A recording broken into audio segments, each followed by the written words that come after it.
Welcome to our first session for our e-seminar sponsored by the Institute for Pastoral Initiatives at the University of Dayton's Virtual Learning Community for Faith Formation and Cygnus and the Antilles Episcopal Conference. What we would like to do is we would like to get orientated to what exactly is this integrated pastoral communications plan that the pastoral letter on communications, New Ways of Being Church in a Digital Milieu, is calling us to be and to become in the 21st century. We really want to ask ourselves, where are we placing our time, our energy, our personnel, and the activities in our dioceses? Where do we really want to end up? What is the sense of direction that we have for ourselves? There are many different pieces to the puzzle, and we're trying to look for ways to bring all the pieces of the puzzle together so that we have a unified whole for a strong sense of stewardship, synergy, and solidarity together within the Antilles Episcopal Conference and within your diocese. It was just a little over 25 years ago that the Pontifical Council for Social Communications composed a Tatis Novae, a pastoral letter on communications. 25 years later, within the Caribbean context, we are setting this pace, setting the stage for the 21st century on that important document written 25 years ago, but ours for the 21st century. A Tatis Novae called that every Episcopal conference should therefore develop an integrated pastoral communications plan within the Church.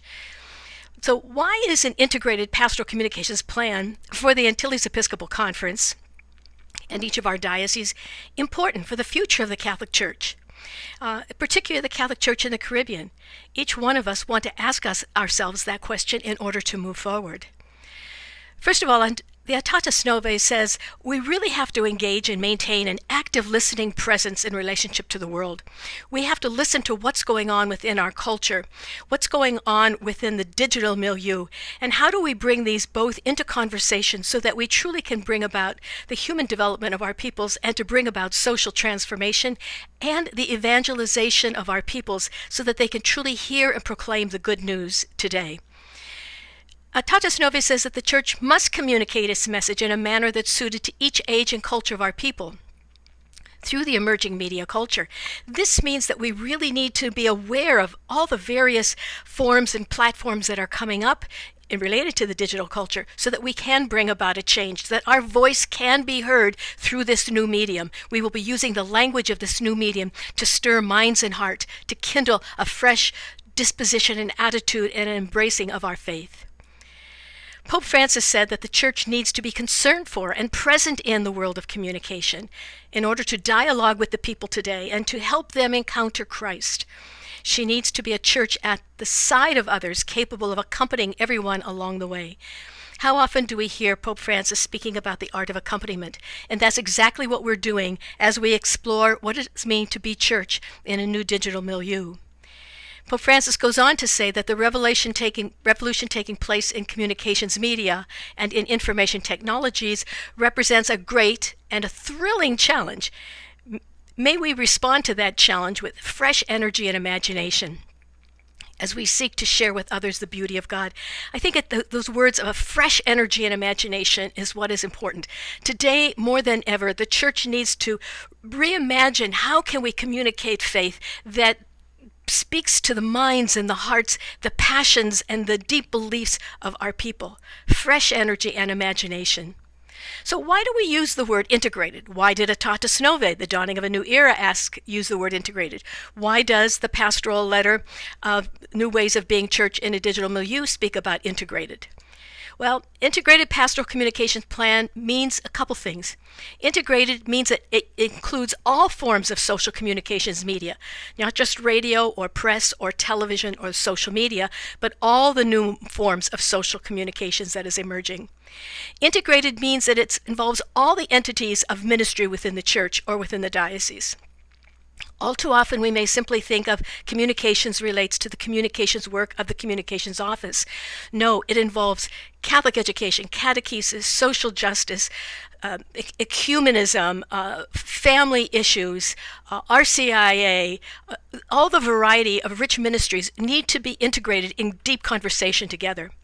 And integrated means that it's a comprehensive plan for quality stewardship of both finances and resources, for animating and supporting the vision and mission of the Catholic Church. Comprehensive plan means we do have limited resources, don't we?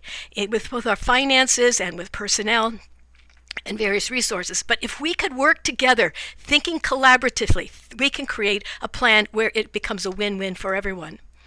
So the vision of the pastoral letter is that this integrated pastoral plan will cultivate quality collaboration, communion, and commitment within and among the dioceses of the region. So in order to promote a dynamic Catholic social communications media presence within the Caribbean that will make a profound difference because we stand together. So there's a difference. Either we can think in silos or we can think together, and that's what we speak of as synergy, when we all work together and bring our visions together. This is the new prophetic religious imagination in the Church in a digital milieu. What do we mean a little bit more about this silo pastoral communications ministry? As we can see from this chart, it means that if we look at communications, the various entities of communications within a diocese would work separately, not really in conversation together, and definitely not in conversation with the various specific pastoral ministries as catechesis, Catholic education, social justice, family life, etc. will be doing their own thing while the communication entities do their own thing. That's a silo mentality. But what happens over time throughout dioceses when communication ministries operate within their own silos? You might just stop and think for a few minutes, what are some examples? What happens when we work alone in our silos? Pastoral communications ministries within a diocesan structures is another way of looking at a silo mentality, is calling it an isolationist mentality. That means that each single one of the ministries that exist within a diocese do not really communicate together. They do not explore what kind of contributions we could make to one another, how we could support one another, how we could share resources together, or how our combined vision within our ministries can totally network together to advance the total ministry of the diocese in a more collaborative way. A second model we could look at is called the cooperative mentality. This means in cooperatives, in one sense, we still have the various ministries working independently, but then there are a few ministries that may say, I think I have something to share with you. I have some resources, I have some personnel, or the audience that we're trying to reach is the same audience. Let's work together to have a greater impact. That's cooperative mentality. Collaborative mentality is really a win-win approach. Collaborative mentality means all the various ministries within the diocese come together in some kind of coherent whole into a unity, sitting around the table, pacing ourselves during the year and saying, this is what we're thinking of doing in our ministries. How can we work together? How can we share our resources? How can what I have complement what you are doing so that we can do more than what we can do by standing alone? So shifting our ministry mindset from a silo to a collaborative ministry is really what's very important today. We need to help people emerge, to bridge these silos, to get above those silos, to think of the good of the whole church. An integrated pastoral communications plan is focused on strengthening all the ministries within the diocese. We can't reiterate that more strongly than this. That's what collaborative ministry is all about. It's strengthening all of us working together. It means that all of our job descriptions needs to reflect a collaborative ministry mindset. When we hire people to work with positions, or people volunteer with positions in our diocese or within our parishes, what mindset do they bring of working collaboratively? Not my thing, but our thing, and for the church. Pope Francis says it is not enough to be passers-by on the digital highways, simply connected. A lot of people are connected, but connections need to grow into true encounters. We cannot live apart, closed in on ourselves, Pope Francis says. We need to love and to be loved. We need tenderness. We need to be connected.